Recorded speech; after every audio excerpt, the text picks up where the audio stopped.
ఆది కాండములోనికి వెళదాము. ఆది కాండము 37వ అధ్యాయము 5వ వచనం. 37వ అధ్యాయం. యోసేపు ఒక కలగని తన సహోదరులతో అది తెలియచెప్పగా వారు అతని మీద మరి పగబట్టిరి. మరొకసారి చదువుదామా? యోసేపు ఒక కలగన్నాడట, సహోదరులు తెలియచెప్పగా అది తన సహోదరులకు తెలియచెప్పాడట. వారు అతని మీద మరి పగబట్టిరి. వారు అతని మీద మరీ పగబట్టారట. 3 విషయాలను నేను ఈ రోజున జ్ఞాపకం చేశాను. ఆ 3 విషయాలు ఏంటో త్వరగా చూసి మనం సందేశాన్ని ముగిద్దాం. ఈ రోజున పుట్టినరోజు జరుపుకున్నటువంటి ప్రసన్న కుమార్కు నేను ప్రేమపూర్వకమైనటువంటి శుభాలు తెలియజేస్తున్నాను. ఆ బిడ్డను ఆశీర్వదిస్తున్నాను. మరొక నూతన దయా కిరీటం దేవుడు తనకు అనుగ్రహించినందుకు, అలాగే ఈ సంవత్సరంలో గతము కంటే అధికమైనటువంటి కృపలతో తన జీవితం అంతా కూడా విరాజిల్లాలని కోరుకుంటూ ప్రత్యేకంగా దేవుని దీవెనలు అతనికి ప్రాప్తింపచేయాలని కోరుకుంటున్నాను. దేవునికి మహిమ కలుగునుగాక. హల్లెలూయా, హల్లెలూయా. మనం చదవబడినటువంటి లేఖన భాగం ఒకసారి పరికిస్తే, యోసేపు ఒక కలగన్నాడట.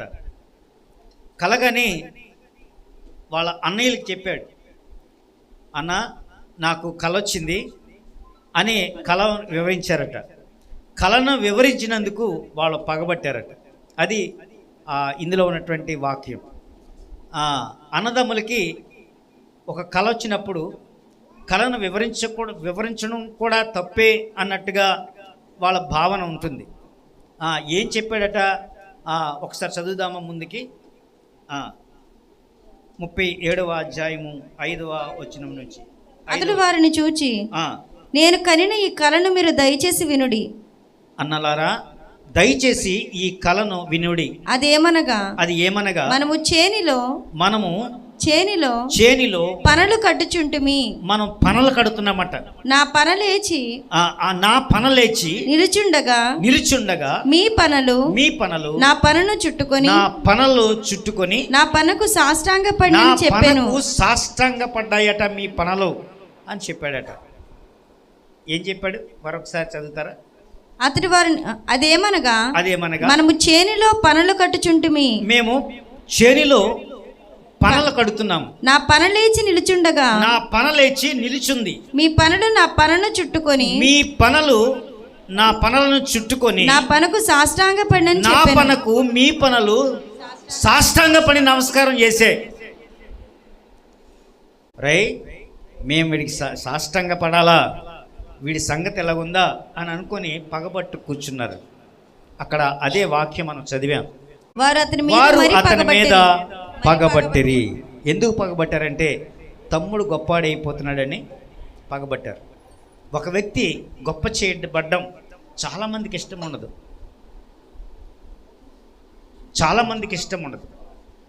మీరు గొప్పవాళ్ళు అవ్వడం మీ సహోదరులకే ఇష్టం ఉండదు.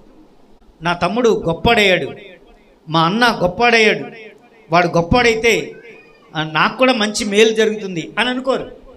వాడు గొప్పవాడు ఏంటి, నేను గొప్పవాడిని అవ్వలేదు కదా, వాడు కూడా గొప్పవాడు అవ్వకూడదు. అలాంటి అభిప్రాయాలు ఉంటాయి చాలామందికి. ఎదుటి వాళ్ళ గొప్పతనాన్ని స్వీకరించలేము. అలాంటిదే ఇక్కడ కనబడుతుంది ఈ వచనంలో. సొంత అన్నదమ్ములే కల చెప్పినందుకు పగబట్టు కూర్చున్నారు. కల రావడం అతనికి బ్యాడ్ అని అనుకుంటాం. కళ దేవుడిచ్చింది కదండి. కళ నీకు ఊరికని వస్తుందా చెప్పండి? ఎవరికైనా కళ వచ్చిందంటే ఏదో విశేషం ఉంటుంది, దేనికో కలగంటాం.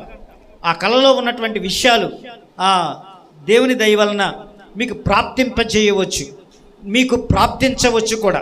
ఏదైనా కళ సంభవిస్తే, ఏదైనా దర్శనం మీకు వస్తే, ఆ దర్శనం మీకు సాకారం కావాలి. కదండి. మీరు దాంట్లో మేలు పొందుకోవాలి. దేవుడు అటు రీతిగా యేసుపుకు కళను అనుగ్రహించాడట. ఆ కళ అతి శ్రేష్టమైనటువంటి కళ. నువ్వు గొప్పడవుతావు, అనేక జనము నిన్ను గొప్పవాడు అనుకుంటారు, నువ్వు గొప్ప చేయబోతున్నాను నిన్ను అని దేవుడు ఆ కళ చూపించాడు. అంతే, అన్నదమ్ములు పగబట్టేశారు. మీ అన్నదమ్ములు ఎవరైనా గొప్పవాళ్ళైతే కానివ్వండి, ప్రోత్సహించండి. వాళ్ళు గొప్పవాళ్ళైతే మీకు మేలే. వాళ్ళు గొప్పవాడైతే ఏదో ఒక స్థితిలో నిన్ను ఒక కాపు కాస్తాడు, నీకు సహాయం చేస్తాడు. మీకు సహాయం చేసే ఆ తీరు నీ అన్నలోనో తమ్ముళ్ళలోనో ఉంటే మీరు శ్రేష్ఠులు అనుకోవచ్చు. దేవునికి మహిమ కలుగును గాక. హల్లెలూయా. ఒకరికొకరు సహకారులుగా ఉండాలి. దేవునికి మహిమ కలుగును గాక. హల్లెలూయా, హల్లెలూయా, హల్లెలూయా. మత్తయి సువార్తలో ఒక వచనం చదువుదాం. మత్తయి సువార్త 3వ అధ్యాయం 17వ వచనం. మత్తయి సువార్త 3వ అధ్యాయం 17వ వచనం. మరియు ఇదిగో ఈయనే నా ప్రియ కుమారుడు, ఈయనందు నేను ఆనందించున్నాను, ఈయనందు నేను ఆనందిస్తున్నాను. ఒకరు అభివృద్ధి చెందుతున్నారు, డెవలప్ అవుతున్నాడు. డెవలప్ అవుతున్నటువంటి తరుణంలో ఇక్కడ చదవబడినటువంటి లేఖన భాగం ఏంటంటే, ఇదిగో ఈయనే నా ప్రియ కుమారుడు, ఈయనందు నేను ఆనందిస్తున్నాను. అది దేవుని ప్రేమ కదండి. ఎవరైనా డెవలప్ అవుతుంటే మిగతా వాళ్ళు అతన్ని ప్రోత్సహించాలి, వెనక్కి లాగేయకూడదు. పీతలు కదా చాలాసార్లు చెప్పుకుంటాను. దేశానికి చెందిన పీతలు ఒక్కొక్క డబ్బాలు వేశారట, అన్నిటికీ మూతలు పెట్టారట. ఇండియా సంబంధించినటువంటి పీతలకి మూత పెట్టలేదట, అందులో బహిరంగంగా వదిలేశారంట. ఏమండి ఇక్కడ మూత పెట్టలేదండి, ఎందుకు మూత పెట్టలేదంటే, రేయ్ ఈ ఇండియా పీతలు రా, ఈ పైకి ఎక్కలేవు, ఒకవేళ ఎక్కడానికి ట్రై చేసినా మిగతా పీత కిందకి లాగేస్తుంది, ఎదగనివ్వదు, కాబట్టి మూత వేయాల్సిన పని లేదు అని తేలిగ్గా చెప్పారట. ఆ విధంగా మనం పైకి ఎదుగుతుంటే వెనక్కి లాగేసేవారు చాలామంది ఉంటారు. అలా లాక్కండి, ప్రోత్సహించండి, ప్రోత్సహించండి. అభివృద్ధి చెందే కొలది ప్రోత్సహించండి, వెనక్కి మాత్రం లాగదు. నీకు ఇబ్బంది అయినా, నీకు ఒకవేళ ఏదైనా ఇబ్బందులు వచ్చినా నీ పక్కనున్న వారిని ప్రోత్సాహకరంగా మీరు ఉండండి. నాకు ఇబ్బంది వచ్చింది కదా అని మిగతా వాడిని కూడా లాగేయకండి, వాళ్ళని ప్రోత్సహించండి. అది మీ జీవితానికి మేలు చేస్తుంది. యేసేపు జీవితంలో అన్నలందరూ పగబట్టారు కదండి, ఎదగకుండా అనగదొక్కారు. అంతేకాదు గోతులోనికి తోసేశారట, గోతులోనికి తోసేశారు. కానీ దేవుని చట్టం ఏదైతే ఉందో ఆ దేవుని చట్టం అతనిపై దృష్టి నిలిపింది. దేవునికి మహిమ కలుగును గాక. దేవుని చట్టం అతని మీద దృష్టి నిలిపింది. హల్లెలూయా, హల్లెలూయా. అతను ఎదగాలి అని దేవుడు నిర్ణయించాడు, తనను గొప్ప చేయాలి అని దేవుడు నిర్ణయించాడు. ఎన్నో పీడకలలు కన్నాడు. తర్వాత అనేక పీడకలలు వచ్చినాయి. ఆ పీడకలలో కూడా దేవుని చట్టం అతన్ని ఆదుకుంది. దేవునికి మహిమ కలుగును గాక. హల్లెలూయా, హల్లెలూయా. అనేక మంది కలలు వచ్చినప్పుడు దానికి జవాబు చెప్పే పని కూడా యేసేపు కలలో కనేవాడు అనే పేరుతో తనని అందరి కలను జవాబు చెబుతూ, అందరి కలను వాళ్ళకి అర్థమేమిటో చెబుతూ అతన్ని ప్రయోజకుడిగా ఎదిగాడు. అది దేవుని చట్టంలో ఉన్నటువంటిది. దేవుడు తనకి తోడై ఉండబట్టి దేవుడు తనని ఆదుకుంటూ వచ్చాడు. దేవునికి మహిమ కలుగును గాక. ఈరోజు ఒక మనిషి ఎదగాలంటే అనేక మంది సహకారం కావాలి. ప్రియ దేవుని బిడ్డలరా, మీకు ఎవరైనా ఎదుగుతున్నారనుకోండి, వారికి సహకారం అందించండి. కొంచెం ఎదుగుతున్నారనుకోండి, సహకారం ఇవ్వండి, సహకారం అండి, సహకారం ఇవ్వండి, సహకారం అండి. సహకారం పొందినప్పుడు మీరు వెనక లాగేస్తే వాడు పడిపోతాడు, మీరు పడిపోతారు కదా. సహకారం పొందుకున్న తర్వాత మీరు ముందుకు వెళ్ళాలి, మీకు సహాయం చేసిన వాడిని కూడా ముందుకు లాగాలి. దేవునికి మహిమ కలుగును గాక. హల్లెలూయా, హల్లెలూయా. డ్రీమ్ అంటారు కదండి, కళ. అనేక మందికి చాలా కళలు ఉంటాయి. గొప్పవాళ్ళు కావాలనేది ఒక కళ, ఆస్తిపాస్తులు సంపాదించాలనేది ఒక కళ, నేను ఉద్యోగం సంపాదించాలనేది ఒక కళ. చాలామందికి కళలు ఉంటాయి. కళ వారికి జీవితంలో ప్రాప్తింప చేయాలని మనం కోరుకుందాం. దేవునికి మహిమ కలుగునుగాక. హల్లెలూయా, హల్లెలూయా, హల్లెలూయా. రెండవది పీడకల కదండి. పీడకల అంటే యోసేపు కూడా పీడకలలో చేయము. పీడకల లాంటి సందర్భాలు తన చుట్టుముట్టాయేమో. అక్కడ అధికారి భార్య తనని పాడు చేయాలని కోరుకుంది. తన వ్రతం చెడగొట్టాలని ప్రయత్నం చేసింది. కానీ యోసేపు ఆ పని నా దేవుడు చూస్తున్నాడు, ఆ దేవుని ఎదుట ఇంతటి పాపం నేను చేయగలనా అని చెప్పి తప్పించుకున్నాడు. పవిత్రుడైనటువంటి యోసేపు దానిని తప్పించుకోగలిగాడు. ఆ పీడకల లాంటి ఆ సంఘటనను అతను కొట్టిపారేశాడు. దేవుడు తనపై కృప నిలిపాడు. ఆ కృప తనపై ఉంది. ఆ పీడకల లాంటి ఏవి కూడా తనకి ప్రాప్తింప చేయకుండా, ఆ పీడకల లాంటి సందర్భాలు ఏవి కూడా తన అంటుకోకుండా తన పవిత్రతను కాపాడుకుంటూ వచ్చాడు. గొప్ప చేయబడ్డాడు. దేవునికి మహిమ కలుగునుగా. ఆదికాండము 37వ అధ్యాయము 19వ వచనం చదవండి. 19వ వచనం, 37వ అధ్యాయము ఆదికాండము. వారు ఇదిగో ఈ కలలు కనువాడు వచ్చాడు. వారందరూ కేకలేస్తున్నారు, ఏయ్ కలలు కనేవాడు వచ్చాడు రా. హేళన చేస్తూ మాట్లాడారు. అతన్ని హేళన చేశారు. అతని కళ పీడకల అనుకున్నారు. కానీ అలా కాదు. దేవుడు కళ ఇస్తే దాని భావాన్ని కూడా తెలియచెప్పాల సమర్థత యోసేపుకు దేవుడు అనుగ్రహించాడు. హల్లెలూయా. అనేక మంది కళలకు తను అర్థం చెప్పినట్టు వాడయ్యాడు. దానివల్లే ఆ రాజ్యములో గొప్పవాడుగా చేయబడ్డాడు. దేవుని కృప తనతో ఉంది. ఆ కృపలో తను ఎదుగుతూ ఉన్నాడు. 39వ అధ్యాయము 2వ వచనం చదవండి.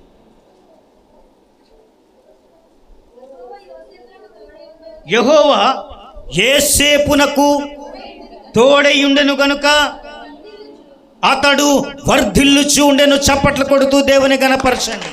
వర్ధిల్లాడు. దేవుని కృప తనకి తోడై ఉంది. ఒకనాడు కలగన్నాడు. అన్నదమ్ములు ఈర్ష్యపడ్డారు, గోతిలో తోసేశారు. కానీ దేవుడు అతన్ని మర్చిపోలేదు.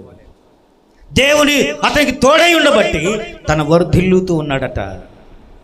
దేవుని కృప నీకు తోడై ఉండాలని కోరుకుంటున్నాను. దేవుడు నీకు తోడుగా ఉండాలని నిన్ను ఆశీర్వదిస్తున్నాను. అనేక మంది ఒకవేళ నువ్వు కలలు కంటే నిన్ను ఏడిపించవచ్చు. రే కలలు కనేవాడు వచ్చారా అని హేళన చేయొచ్చు.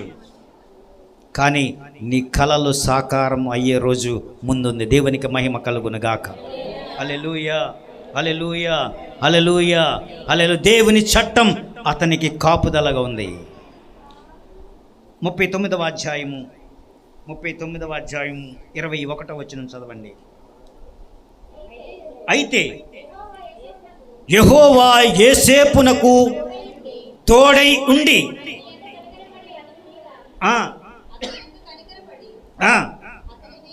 అతని మీద ఆ చెరసాల యొక్క అధిపతి కటాక్షము కలుగునట్లు చేసెను. ఒకవేళ ఇరికిలించాలని చూసినా కూడా చెరసాల అధిపతికి యెహోవా అతనికి తోడై ఉండును గనక కనికరపడ్డాడట.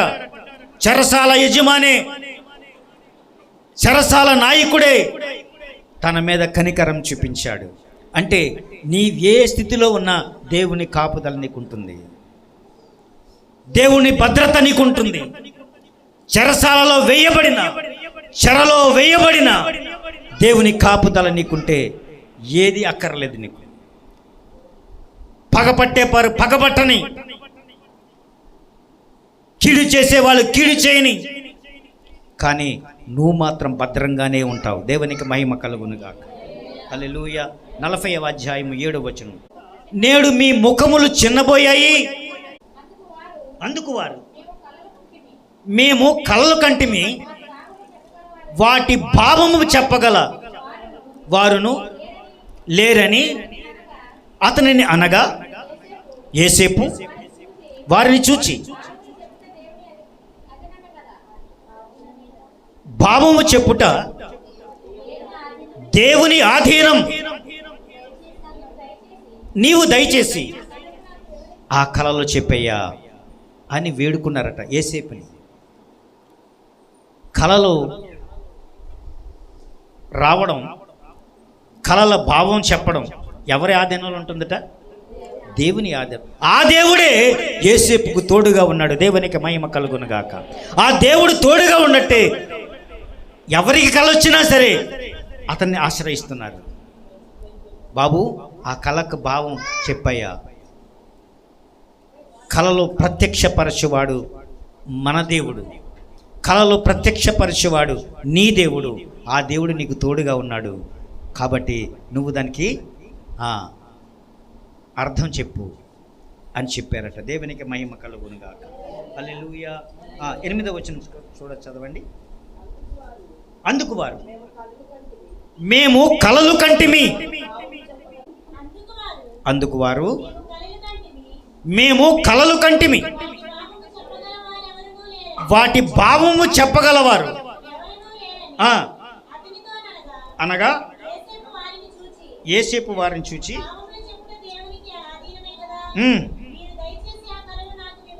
ఆ కళను నాకు చెప్పండి, దాని భావం మీకు చెప్తాను. కళలు చెప్తే చాలు, ఆ భావం ఏంటో చెబుతాను. కళలను సాకారం చేయవాడు మన దేవుడు. అతను నీకు తోడై ఉంటే ఆ దేవుడు నీకు తోడుగా ఉండాలి. ఏ ఉపద్రవం వచ్చినా నువ్వేమీ భయము చెందవు, భయపడవు కూడా. దేవునికి మహిమ కలుగునుగాక. ఫైనల్గా ఒక మాట చెప్పి నేను ముగిస్తాను. యోసేపు జీవితంలో చాలా టర్నింగ్ పాయింట్స్ ఉన్నాయి. ఒకరోజు కళ చెప్పినందుకు అన్నదమ్ములందరూ పగబట్టి తనని చంపజూశారు. చంప చూడడమే కాదు, పరాయి వాడికి అమ్మేశారు, గోతులో తోసేశారు, తర్వాత అమ్మేశారు కదండి. ఆ చిన్న బిడ్డ చనిపోయాడు అనుకున్నారు అందరూ కూడా. చనిపోయినట్లుగా తన జీవనం సాగింది. ఎవరూ లేనటువంటి అనాథగా బ్రతికాడు. చాలా చోట్ల తిరిగి ఉంటాడు. ఎందుకోసం అంటే తన అన్నవారు ఎవరూ లేరు. నా అన్నవారు యోసేపుకు ఎవరూ లేరు. ఎంత దయనీయమైనటువంటి పరిస్థితితో తెలుసా? అమ్మా నాన్న లేనటువంటి వారు ఎక్కడ తిరుగుతారు? ఎక్కడికి వెళ్తారు? ఎవరు అన్నం పెడతారు? ఎలా జీవనం సాగుతుంది? ఒకసారి ఆలోచించండి. ఎవరు లేనటువంటి అభాగ్యునిగా యోసేపు జీవితం గడిచింది. కానీ దేవుడు తనకి తోడై ఉండబట్టి ప్రముఖునిగా ఎదిగాడు. దేవునికి మహిమ కలుగునుగాక. చివరిగా ఒక మాట, 50వ అధ్యాయము 20వ వచనం. అన్నలారా, మీరు నాకు కీడు చేయనుద్దేశించిరి గాని నేటి దినమున జరుగుచున్నట్లు అనగా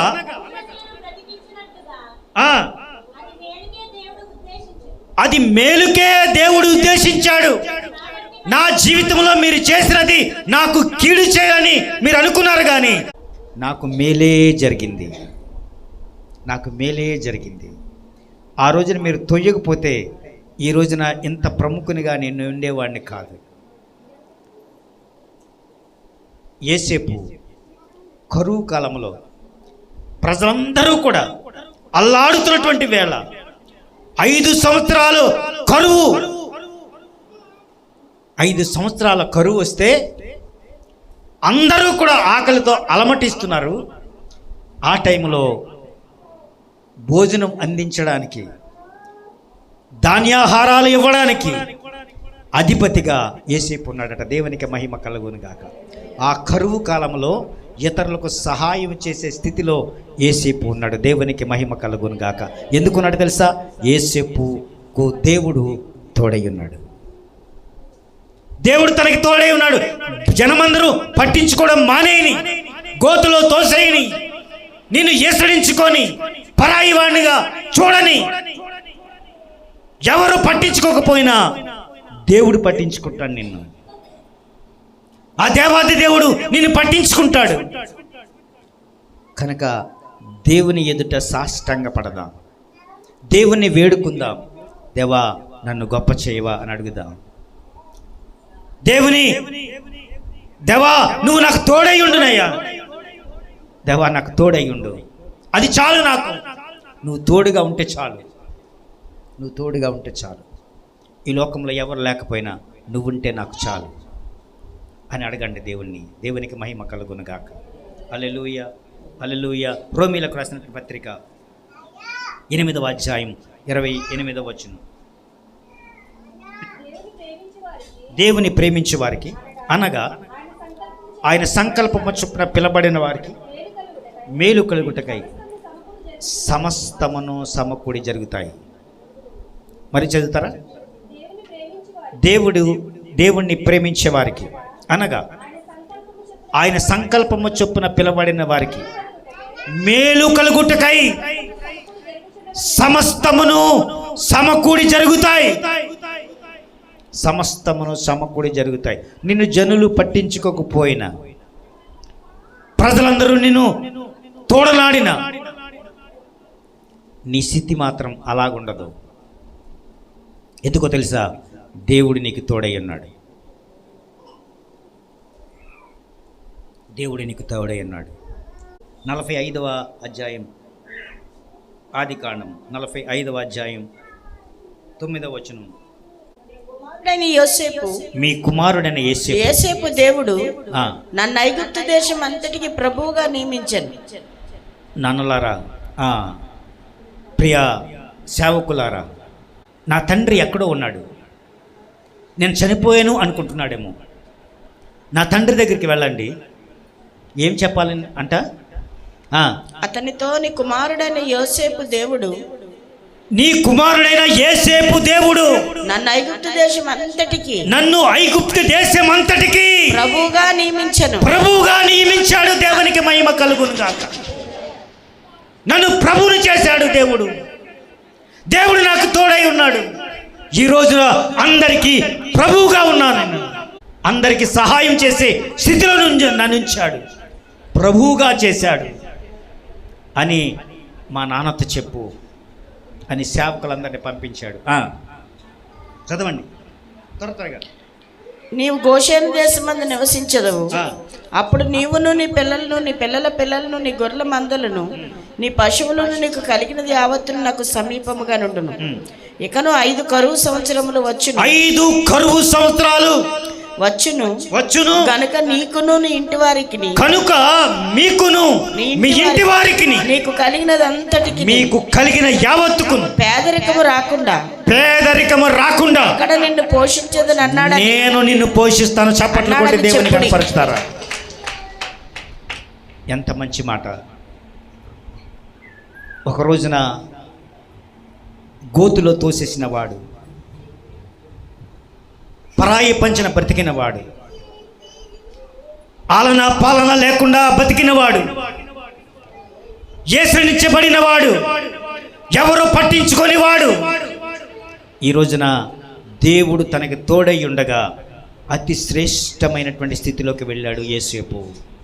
దేవునికి మహిమ కలుగును గాక. నిన్ను కూడా నువ్వు దేవుని కృప పొందితే, దేవుడు నీకు తోడై ఉంటే నీ పరిస్థితి కూడా అలాగే మారగలదు. సోదరి సోదరుడా, మీ అందరూ కూడా దేవుణ్ణి వేడుకోండి. దేవుడు నీకు తోడై ఉండాలని ఆశపడండి. దేవుడు నీకు తోడై ఉండులాగున మీరు అటు రీతిగా ప్రవర్తించండి. దేవుడు నాకు తోడై ఉంటాడు అని నిశ్చయతతో చెప్పగలగండి. దేవుడు నీకు ఎల్లప్పుడూ తోడై ఉంటాడు, నిన్ను గొప్ప చేస్తాడు, ఆశీర్వాదంగా ఉంచుతాడు. దేవుడి మాటలు మనందరి వినికిడిలో దీవించి ఆశీర్వదించును గాక.